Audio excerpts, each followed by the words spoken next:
2 weeks ago, I passed through these posts the finish line of the Dobson Trail in Riverview after completing a 58-kilometer hike within a 24-hour period. In fact, it took me 22 hours, setting the record for the slowest time to complete the Dobson in a day. First from the end, but I did it. And here's the story. So here we are where it all started off. And I got the vision to complete the 50 amazing places with my friend Sarah and the Dobson in a Day challenge. And so far, we're doing great with the 50 amazing places. We've done, I think, 12. But it also shows the Dobson Trail, and I'm going to flip my phone to give you an idea of what we did. So this is where we started. There is Fundy National Park. And there's a road here called Sheppity Road. We started here at 5 in the morning and then made our way up the Dobson all the way up here to where I am right now in Riverview. Can you see that? There. And that is 58 kilometers. 58 kilometers. Though people on their watches that were tracking said it was closer to 60. So we'll say 60 kilometers because really that's what it felt like. It felt like 100. But so we started at 5 in the morning and then we made our way up to, oh, mosquitoes are pretty bad, to the entrance in Riverview, which I just showed you. And the quickest person to complete the trail, they ran it. Finished in, I think it was 6 hours and 52 minutes. That's amazing. And he beat a record for the quickest time. So it was a record-breaking event for the quickest and the slowest. And I hold that record, which I'm sure no one is going to try to beat. So I think it's a safe position. I've got that one for a while. I've been hiking for about an hour. Not quite. It's 5:53, started at 5:06 about. And keeping a good pace, about 5 kilometers an hour. And of course, I'm fresh right now, so we'll see how long we can keep up this pace, but it's going well. Within the first 2 kilometers, I slipped on a rock crossing a stream because it's very wet and slippery and fell. So I'm soaking wet already, which is a good thing because now I don't really care if I get wet because that's done. So, anyways, talk to you later. I fell right in completely. Even my dry socks that were in my fanny pack got wet. So, that's it. I was just wet, so I didn't really care about getting wet after that, which is kind of good. But I was keeping a good pace at the beginning. I was with the first group, but it didn't take too long before people started passing me. And then by the first checkpoint, I was around the middle. So I had about 30 people ahead of me and 30 people behind me. And then I started to slow down.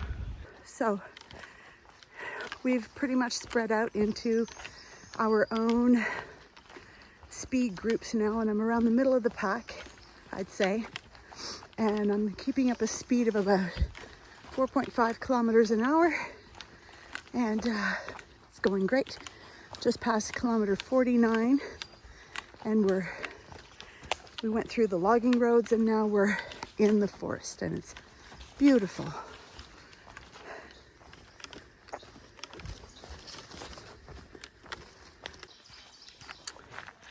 It's 8:31 and I just passed checkpoint 1, so 14.5 kilometers done. And so now I feel great. We're heading off to the second checkpoint out of 5 stops. So second, third, fourth, yeah, that's it. 5th one is the finish line. So this next section is 11 kilometers. Right now I'm on Kent Road, so there's a bit of a dirt road before we get back into the woods. All right, we'll check in later.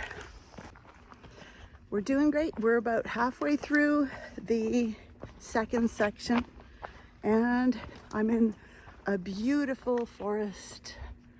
It is gorgeous out here. I'm pretty much alone just 2 hikers ahead of me and no one behind me. And there's a pack ahead, way ahead.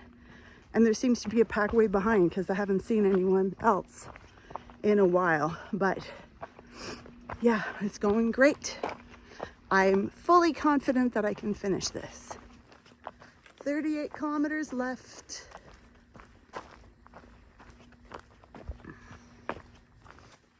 We just passed the side trail to go to Hayward Pinnacle. So I've been here before and we're heading towards the Beaver Brook cabin. So I've been there. So this is familiar territory for me, though I approached it from the other end. Isn't this beautiful? Ah, it feels like I'm walking through an enchanted forest. Ah, so gorgeous. Ah, feels like I'm in Hobbitville, Hobbit Forest. So pretty. I don't want to speed up in this section. I just want to enjoy it. Look.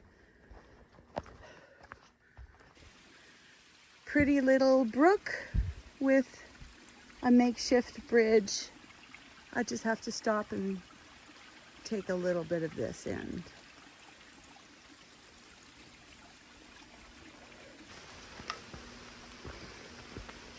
It is raining now.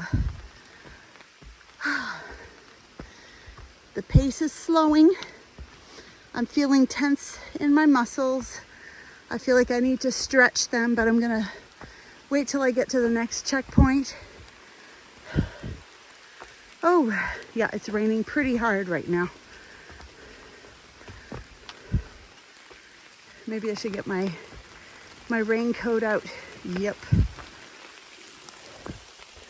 It is raining hard now, so I'm about halfway through the second section, so heading towards Prosser Brook Road, and it's a beautiful forest, but it is wet right now. I'm getting soaked.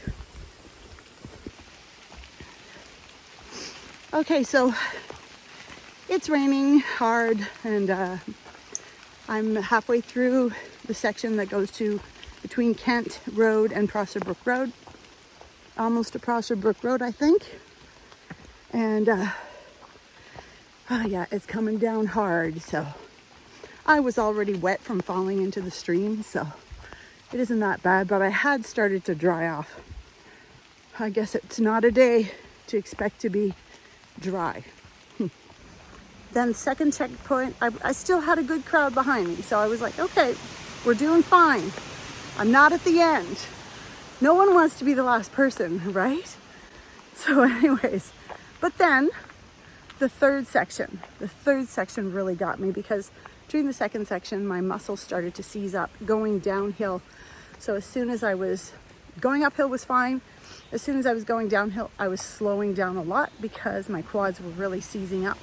So I took some time to stretch and everything, but that third section was a lot of hills up and down, and it was brutal. It was only 7.5 or 7.2 kilometers, but it really got me.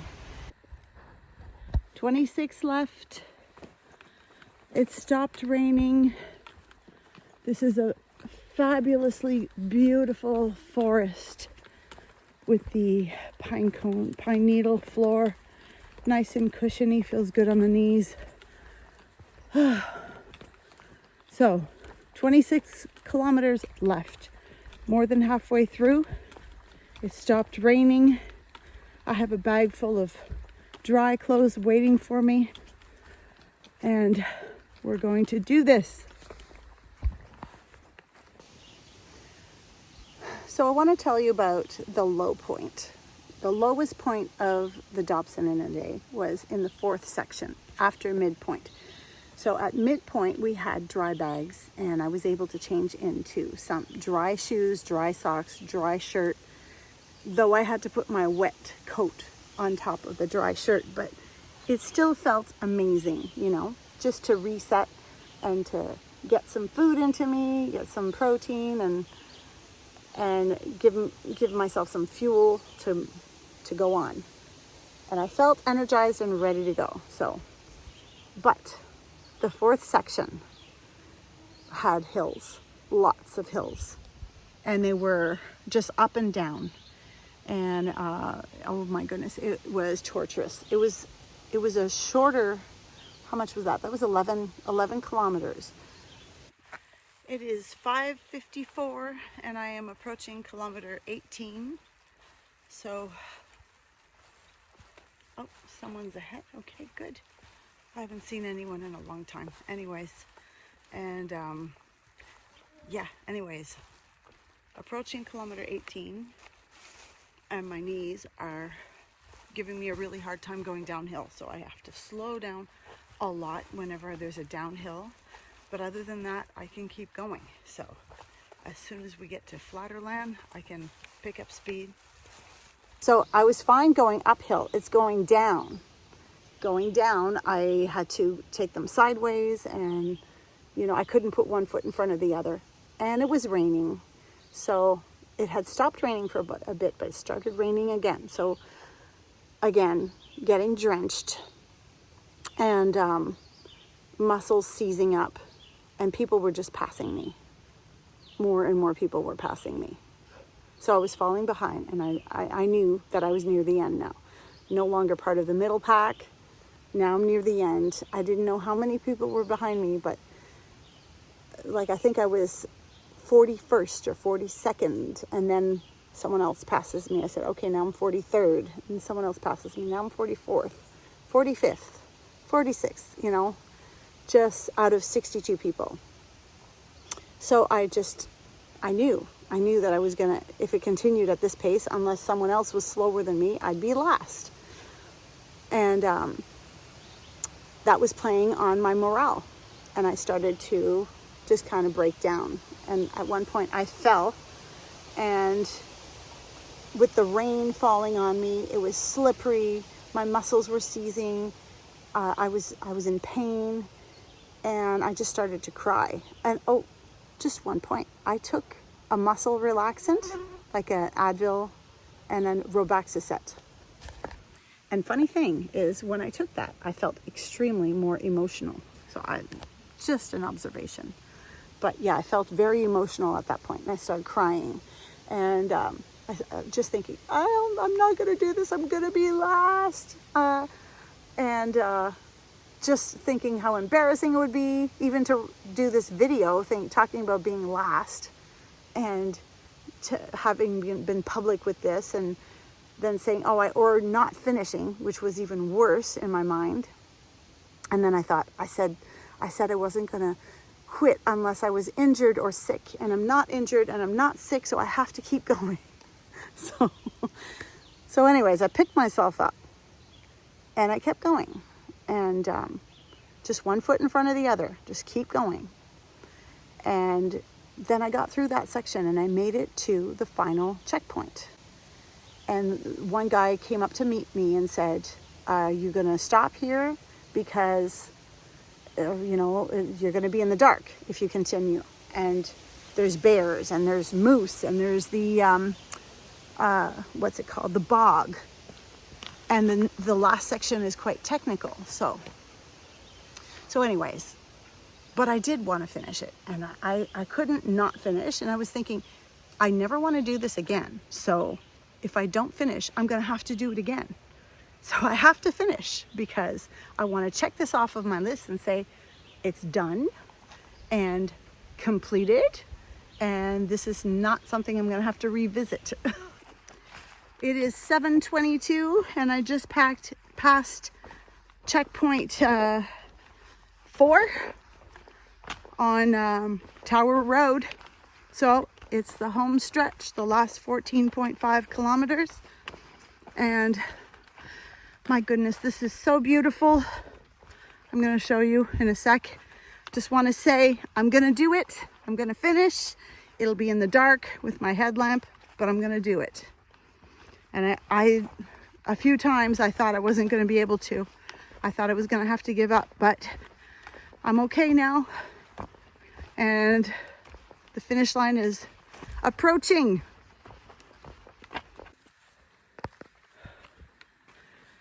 Lots of mosquitoes now as the sun is setting and we are near boggy areas. Yep. They're everywhere.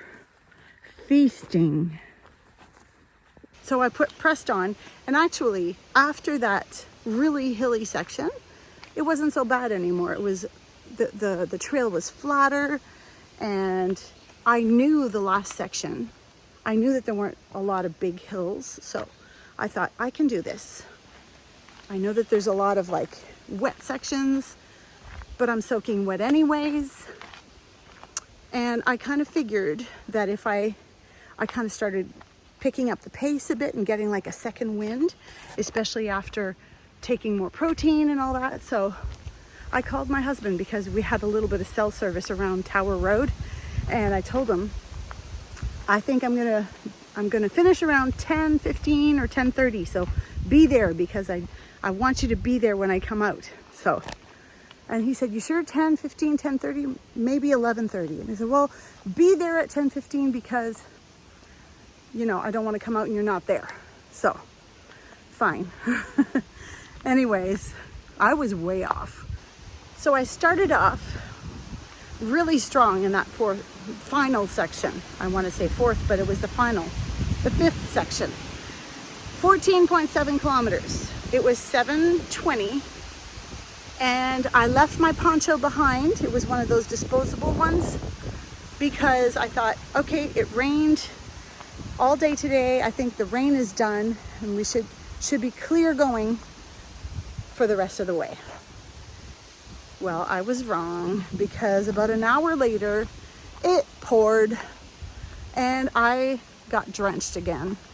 And this time I didn't have my poncho, so it was drenched through and through. And it was a downpour. It wasn't just like a light rain, it was downpour. And I could hear the trail sweeps behind me catching up. And I was just moving forward and thinking, I want to get as far as I can before it gets dark. Just hopefully through the bog before dark. Well, I made it to about 10 kilometers left by around 9 o'clock, and that's when the trail sweeps caught up with me, Carolyn and Peggy, and they were very upbeat and positive and encouraging me to press on. So that gave me kind of like a second wind to push on. So we got our headlamps on and went through the bog together. Very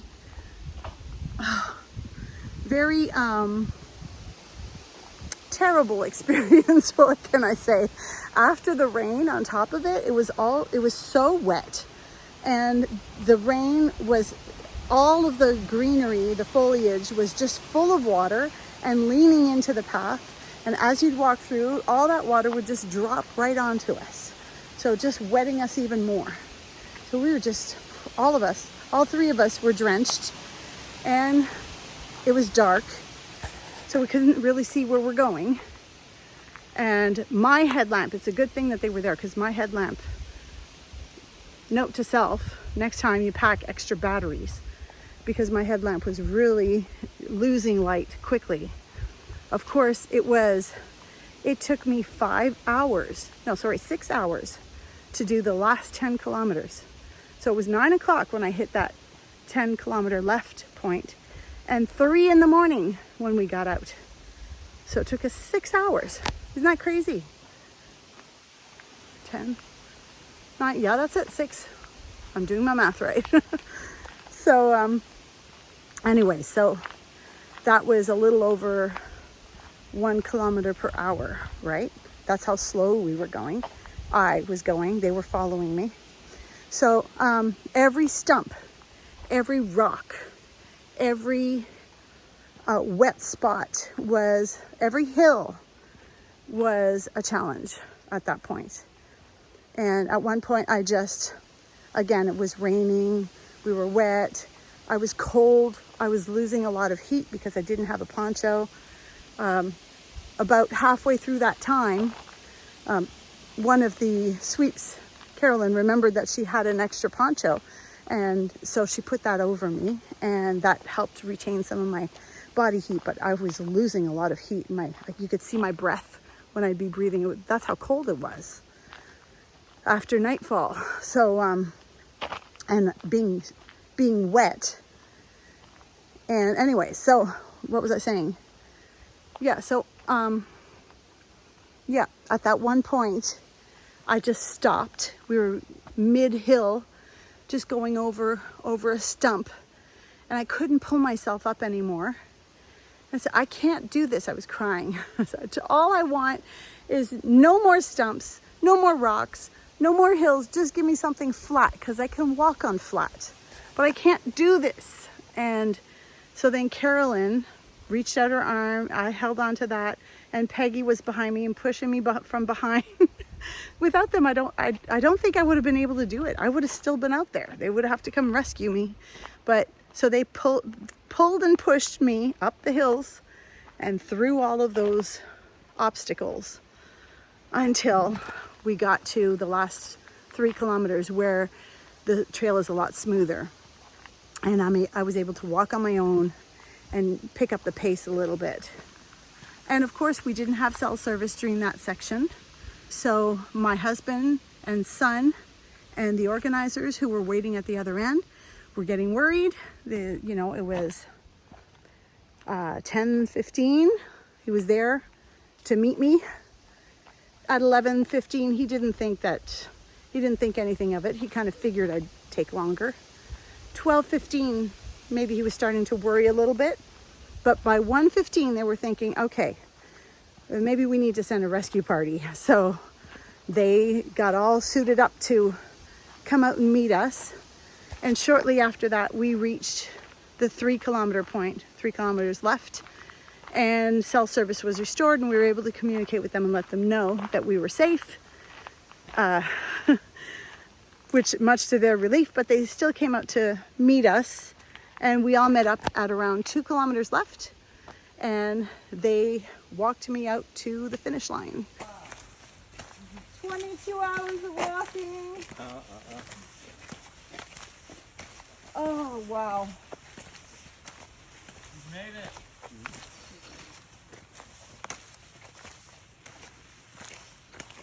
There's a hero. No, the car. Over there for the photo. Oh, wow. Okay, The official photo is there. Okay. Yeah. Wait. To the victory line. So that's the story. I did it. I wasn't sure when I started this adventure if I would be able to complete the whole Dobson in a day at all. I didn't even really expect to finish the whole thing. I kind of thought if I do 30 kilometers, 40 kilometers, that's still better than nothing, than just watching other people do this. But I actually did the whole thing, the whole 60 kilometers within a 24-hour period, 22 hours to be exact, broke a record, and recovered. And here I am hiking again. Okay, so recovery, how did that go? When I got back from the Dobson in a Day event, all I could think of was getting in the bathtub and hot water and calming these muscles. My body was under shock. So I got in the bathtub and stayed there for a few hours. In fact, I fell asleep in the bathtub. So I tried briefly to get out of the bathtub and go to bed. And I just started to shiver uncontrollably. My teeth were chattering. So it was like sure sign of body in shock. And I just needed to get back in the warmth, in the heat of the bathtub. So I did. And I stayed there until my body relaxed. So, and then the next day, family came over where I was doing laundry, just being active. I couldn't go up and down stairs, but other than that, I was feeling pretty good.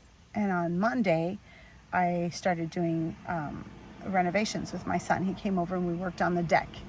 So Monday and Tuesday we did that. Tuesday night I went on a hike with my group of 50 Amazing Places, and it was just a 5-kilometer hike on flat ground. And then the next Saturday and Sunday I went on a hike on those 2 days, 12 kilometers on Saturday and 10 kilometers on Sunday. So, you know, and here we are the next week, and I'm feeling great. Although I said that I would never do this again, I want to cross it off my list, so I would never come back to the Dobson and to do the Dobson in a day. I'm already planning how I can beat my 22-hour time, which shouldn't be too hard. But my plan now going forward is to lift weights.